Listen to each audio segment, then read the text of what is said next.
Start. తేదీ 14/7/2024 ఆదివారం రాత్రి 8 గంటల నుండి తెల్లవారుజాము 5 గంటల వరకు వేగామ గ్రామంలో కీర్తిశేషులు శ్రీ గొల్యాల సుగుణయ్య గారి సంవత్సరిక కార్యక్రమంలో ఆ గ్రామ ప్రజలు వారి సమక్షంలో శ్రీ శివరామకృష్ణ భజన మండలి మందమర్రి వాళ్ళు,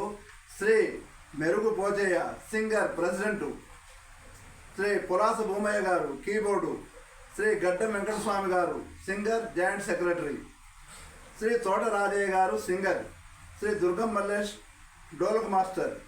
శ్రీ మంచిగట్ట సత్తయ్య గారు సింగర్, శ్రీ నామిని వెంకటస్వామి గారు సింగర్ మరియు బసవభక్తుల శ్రీనివాసాచారి గారు ఏగామ వాస్తవ్యులు డోలక్ సహకారాన్ని అందించగా, వారితో ఇతర గ్రామస్తులైన శ్రీ చెట్టుపల్లి కొండయ్య గారు గెర్ర గ్రామ వాస్తవ్యులు డోలక్ సహకారాన్ని అందించారు. మరియు కాగనగర్ వాస్తవ్యులు శ్రీ కొండూరి రాజయ్య గారు సింగర్గా పాల్గొని కార్యక్రమాన్ని విజయవంతం చేశారు.